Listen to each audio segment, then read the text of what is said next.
Assalamu alaikum class. My name is Arshia, your chemistry teacher from Real Scholar School and College.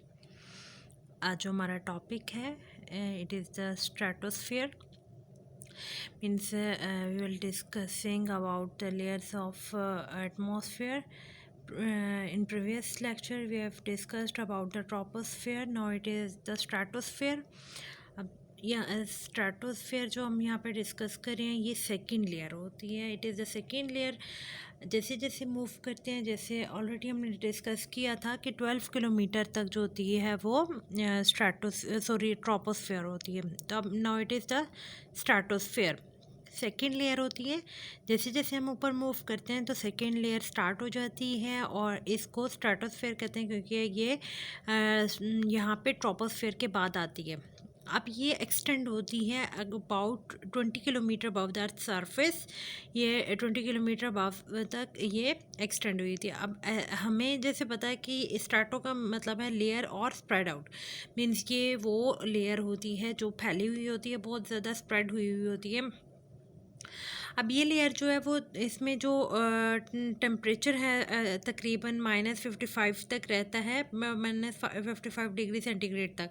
Means इसका क्योंकि जो previous आपने जो layer पढ़ी थी उसमें क्या था, हमने कहा था कि ये 17 टू -55 डिग्री सेंटीग्रेड तक उसका टेम्परेचर होता है. ज़ाहिर है वहाँ जो जहाँ पर वो ख़त्म होती है तो इसने वहाँ से स्टार्ट होना है. तो -55 पे उसकी लेयर जो है वो एंड अप हो रही थी, तो -55 से ये स्टार्ट होती है.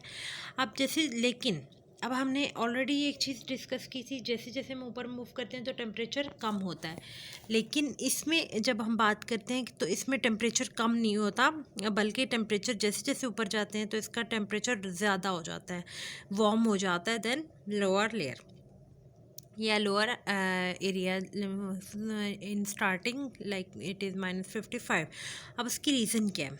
अब रीज़न ये है कि इस रीजन में, इस एरिया में ओजोन लेयर जो है वो एग्जिस्ट करती है. जैसे जैसे ऊपर जाते हैं ओजोन लेयर करीब होती जाती है. ओजोन लेयर में क्योंकि ये जो एक प्रोटेक्टिव लेयर है और ये क्या है कि ये प्रोटेक्ट कर रही होती है from ultraviolet rays. UV rays जो उनसे होती है बहुत ज़्यादा कह सकते हैं कि एनर्जेटिक होती हैं, एनर्जी बहुत ज़्यादा होती है. इवन ये कॉज कर सकते हैं, ऑक्सीडेशन कॉज कर सकते हैं. इसके अलावा ये रिएक्शंस कॉज कर सकती हैं. लाइक अगर ये डायरेक्टली स्किन पर पड़ें तो स्किन कैंसर कॉज कर सकती हैं. तो अब इसीलिए हम कहते हैं जैसे जैसे ऊपर जाते हैं तो यहाँ पे ओजोन लेयर करीब आती जाती है. अब आप देखिए जैसे ही सन रेज जो है वो डायरेक्टली किसके ऊपर स्ट्राइक करती है, ओजोन के ऊपर. जब वो डायरेक्टली ओजोन के ऊपर अप्लाई वो करती हैं, स्ट्राइक करती हैं, तो क्या होता है जब ओजोन के साथ स्ट्राइक करती हैं तो उसके मॉलिक्यूल जब इसके साथ स्ट्राइक करते हैं उसके रिजल्ट में हीट प्रोड्यूस करते हैं. अब वो इसके रिजल्ट में क्या करते हैं, अल्ट्रा वायलेट रेडिएशन जब उसके साथ रिएक्ट करती हैं, स्ट्राइक करती हैं तो हीट प्रोड्यूस करती हैं. अब ओजोन क्या करती हैं, सेव करती हैं हमें from harmful effects of incoming UV radiation. जो ऑलरेडी हमने पढ़ा था कि यूवी रेडिएशंस क्या होती हैं, बहुत हार्मफुल होती हैं. Even they can cause cancer and even ये इतनी ज़्यादा हार्मफुल भी होती हैं और इसके अलावा एनर्जेटिक होती हैं, बहुत ज़्यादा हीट प्रोड्यूस कर सकती हैं. अब ओजोन लेयर क्या कहते हैं, जब वो यहाँ से सन रेज जो आती हैं वो उनको एब्जॉर्ब करता है तो उसको कन्वर्ट कर देता है हीट को इनटू वार्म एयर में, वार्म कर देता है, एयर को वार्म अप कर देता है. अब ओजोन क्या करती है कि लिविंग ऑर्गेनिजम्स को प्रोटेक्ट करती है फ्रॉम डेंजरस यूवी रेडिएशन से जो सन से आ रही होती हैं डायरेक्टली, क्योंकि सन की रेज जो उनसे होती हैं बहुत ज़्यादा हार्मफुल होती हैं. यूवी रेज होती हैं, अल्ट्रा वायलेट रेज होती हैं. अब इनका जो टेम्परेचर है ज़ाहिर है जो ऑलरेडी हमने पढ़ा -55 डिग्री से स्टार्ट होता है, फिर ऊपर ज़ाहिर है टेम्परेचर कम हो रहा है क्योंकि ओजोन लेयर करीब आ रही है तो वो -5 तक चला जाता है. तो -5 का मतलब है कि टेम्परेचर क्या हो गया, अब यहाँ पे ज़्यादा हो गया. पहले -55 क्या था, कम टेम्परेचर था ना, मीन्स यहाँ पे ठंडक थी. जब जैसे ही अब क्योंकि माइनस में जो वैल्यू ज़्यादा होती है मीन वो कम होती है, तो यहाँ पे जो है वो -5 डिग्री सेंटीग्रेड जो आएगा, इसका मतलब है कि यहाँ पे वैल्यू इसकी ज़्यादा हो गई, टेम्परेचर ज़्यादा हो गया. अब नेक्स्ट जो हमारे पास लेयर है इट इज़ द मीज़ोस्फीयर. अब हम पढ़ेंगे मीज़ोस्फीयर.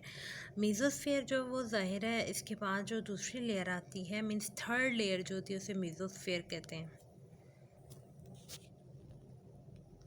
अब हमने जो मीज़ोस्फीयर में, अब इसी तरह हमने मीज़ोस्फीयर की जब बात की तो ये अबाउट 80 किलोमीटर अबव होती है फ्रॉम अर्थ सरफेस। जैसे हमने प्रीवियसली पढ़ा था कि वो 20 किलोमीटर होती है, तो ये कितनी होती है, ये 80 किलोमीटर अबव अर्थ सरफेस होती है। मीज़ो का मतलब होता है मिडल, इट्स मीन ये मिडल लेयर है, दरमियान में प्रेजेंट है, ये मिडल लेयर है। और ये यहाँ पे ड्रॉप इन टेम्परेचर होता है। क्योंकि ड्रॉप इन टेम्परेचर क्या होता है, फिर वो अगेन ये जब जा रही है यूवी रेज से ऊपर जाएंगी तो इसमें टेम्परेचर क्या होना शुरू हो जाएगा, again drop in temperature start हो जाएगा। और ज़ाहिरा हाइट पे जा रही है, एल्टीट्यूड पे जा रही है, टेम्परेचर इसका क्या होना शुरू हो जाएगा, फिर से डिक्रीज़ होना शुरू हो जाएगा।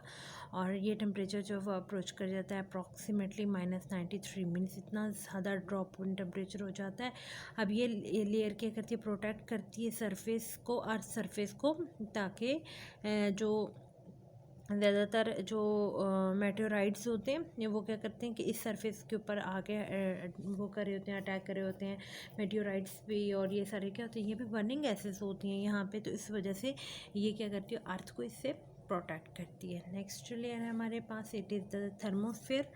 अब थर्मोस्फेयर हमारे पास आ जाती है। अब जैसे उस तरह से हमने पढ़ा था, थर्मो नाम से ही पता चल रहा है, थर्मो मीन्स टेम्परेचर, जिस लेयर में बहुत ज़्यादा टेम्परेचर होगा, ये आउटर मोस्ट लेयर होती है और इसमें टेम्परेचर बहुत ज़्यादा होगा। उसकी रीज़न क्या है, क्योंकि ये सन के बहुत ज़्यादा करीब होती है। अभी सनलाइट के करीब होने की वजह से इसमें क्या होता है कि ये यहाँ पे टेम्परेचर बहुत हाई हो जाता है। ये आउटर मोस्ट लेयर होती है और ये एक्सटेंड करती है अबाउट 80 किलोमीटर। ये 80 किलोमीटर तक फैली हुई होती है, मीन्स कि 80 किलोमीटर से लेके, प्रीवियसली मैंने कहा था ये 80 किलोमीटर पे होती है, तो ये वाली 80 किलोमीटर से लेके आगे अबव होती है, मीन्स कि 80 किलोमीटर तक जहाँ पे ये एग्जिस्ट करती है उसके बाद ये स्पेस में चली जाती है, स्पेस स्टार्ट हो जाती है, ठीक है, तो वहाँ तक लेके जाती है। थर्मो का मतलब क्या होता है, हीट होती है।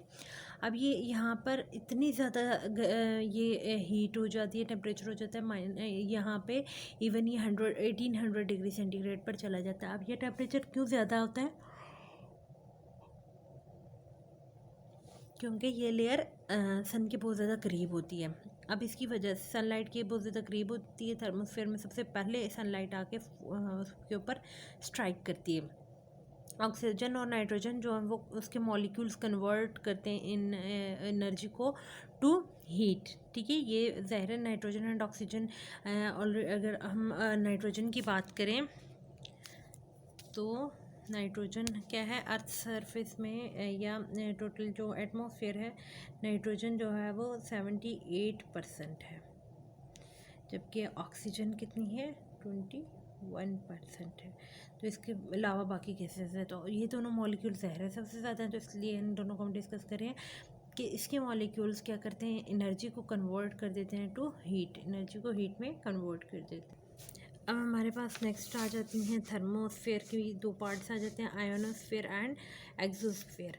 अब आयोनोस्फेयर जो होती है ये लोअर लेयर होती है थर्मोस्फेयर की, स्टार्टिंग वाली जो लेयर होती है, मीन्स जहाँ थर्मोस्फेयर स्टार्ट हो रही है इसकी लोअर आयोनोस्फेयर है, 80 किलोमीटर से लेके 400 किलोमीटर तक एक्सटेंड हुई होती है अर्थ सरफेस से, जबकि एक्सोस्फेयर जो होती है आउटर लेयर होती है, और ये ज़ाहिर है ये 400 पे ये एंड हो रही है, तो ये 400 डिग्री सेंटीग्रेड से, सॉरी 400 किलोमीटर से स्टार्ट होके थाउजेंड्स ऑफ किलोमीटर तक जाती है, तो it's mean it is mostly extended, ये बहुत ज़्यादा एक्सटेंड हुई होती है, तो इसमें इसलिए हमने ये चीज़ें पढ़ी थी। अब यहाँ पे हमारे पास जो नेक्स्ट आ जाती है असेसमेंट। अब यहाँ पे देखें एक्टिविटी है, बल्कि हम एक्टिविटी देखते हैं। यहाँ पे देखें temperature variation in thermosphere and stratosphere किस तरह की है। यहाँ पे वेरिएशन ये देखें, ये एल्टीट्यूड है और ये टेम्परेचर है। अब यहाँ पे देखें जैसे जैसे ये टेम्परेचर इंक्रीज़ करता जा रहा है, ये टेम्परेचर इंक्रीज़ और ये एल्टीट्यूड इंक्रीज़ हो रहा है। अब यहाँ पे डिफरेंट लेयर्स, अब ये इसको जो इनने सबसे पहले ट्रोपोस्फेयर हमने ऑलरेडी डिस्कस किया था कि ट्रोपोस्फेयर कहाँ तक होती है।